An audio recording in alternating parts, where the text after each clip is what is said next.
दीदार साहब सिर्फ छठी पास थे, सिर्फ छठी, स्कूल भी पास नहीं किया, सिर्फ छठी।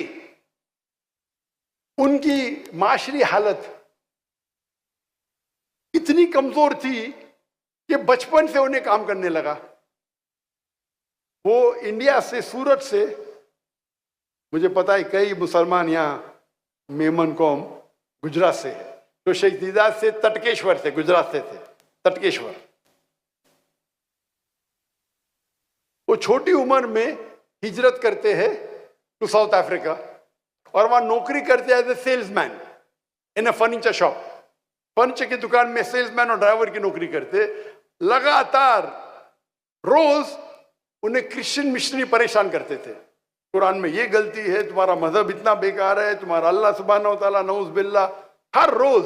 और शेख दीदार उसे सह नहीं सकते थे, ये मेरे दिन को मैं छठी पास हूं, मुझे आके कुरान के खिलाफ बात करते, मेरे आखिरी नबी के खिलाफ बात करते, बोलते कुरान में ये गलती है, कुरान में वो गलती है, तुम्हारा दीन नौज़ बिल्लाह बेकार है।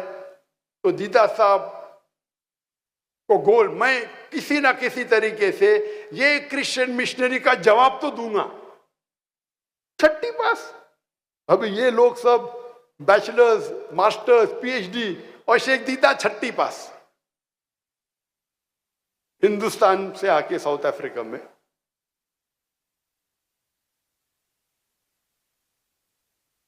और अल्हम्दुलिल्लाह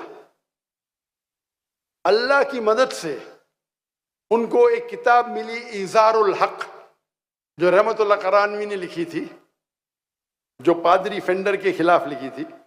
अंग्रेजी में किताब मिलती है इज़ारुल हक, उसका तर्जुमा, अरबी किताब का तर्जुमा अंग्रेजी में, और वो पढ़ते हैं। और उसमें कई क्रिश्चियन मिशनरी के जो अटैक्स है इस्लाम के खिलाफ, उसके जवाब उसमें रहते। वो पढ़ते और बोलते चलो शुरू हो जाओ। अकेले शख्स, छठी पास, और कई क्रिश्चियन मिशनरी के साथ 1-to-1 डिबेटिंग शुरू। डिबेटिंग करते करते इतने मशहूर हो जाते क्या वो स्टेज पे बात करने लगते, फिर पादरी से डिबेट करते। 1980s में उनको रिक्वेस्ट आता है डिबेट करना रेवरेंड जिमी स्वैगट। रेवरेंड जिमी स्वैगट उस वक्त 1984-82, उस वक्त वो क्रिश्चियन मिशनरी के सबसे बिगेस्ट टेलीवेंजलिस्ट थे। वो स्टेज पे बात करने में दुनिया में सबसे माहिर थे। और दीदार साहब भी मशहूर हो रहे थे।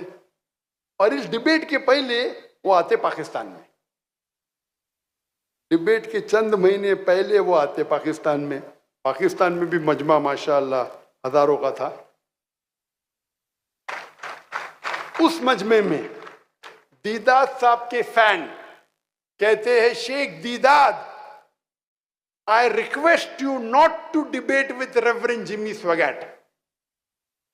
दीदार साहब के चाहने वाले पाकिस्तानी अंग्रेजी में कहते हैं दीदार साहब से, Sheikh Deedat, I request you not to debate with Jimmy Swaggart. मैं आपसे इल्तिजा करता हूं कि आप जिमी स्वैगट से मुनाजरा मत करो,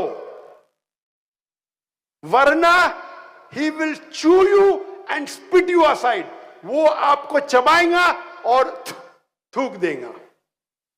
आप सोचिए दीदार का मन उस वक्त क्या। वो आता है पाकिस्तान में तकरीर करने के लिए, अभी भी तकरीर मौजूद है, और उसके चाहने वाले कहते मैं आपका फैन हूं, लेकिन मैं जिमी स्वैगट को जानता हूं, मेरी इल्तिजा है कि आप जिमी स्वैगट से डिबेट मत करो, वो दुनिया का सबसे माहिर स्पीकर है, वो आपको चबाएगा और थूकेगा।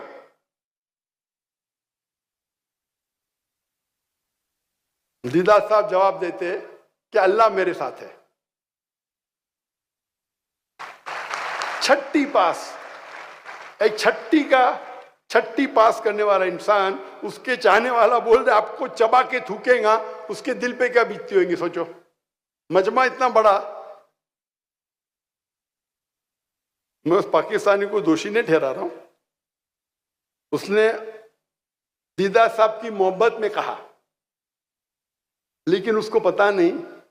अल्लाह ताला फरमाते सूरह इमरान में सूरह नंबर 3 आयत नंबर 54 में 54 में, मकरू मकर अल्लाह वल्लाहु खैरुल माकिरीन। इन लोग ने प्लान किया, काफिरों ने, अल्लाह ने प्लान किया, अल्लाह सबसे बेहतरीन है प्लान करने में।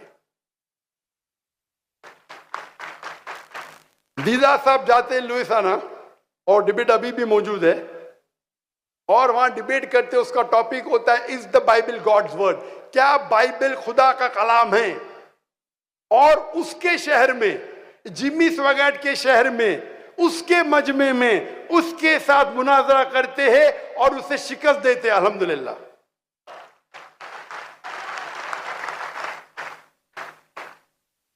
और उसके बाद सन 1986 में दीदार साहब को शाह फैसल का अवार्ड मिलता है। Shah Faisal, King Faisal award Islamic दुनिया का सबसे ऊंचा अवार्ड है।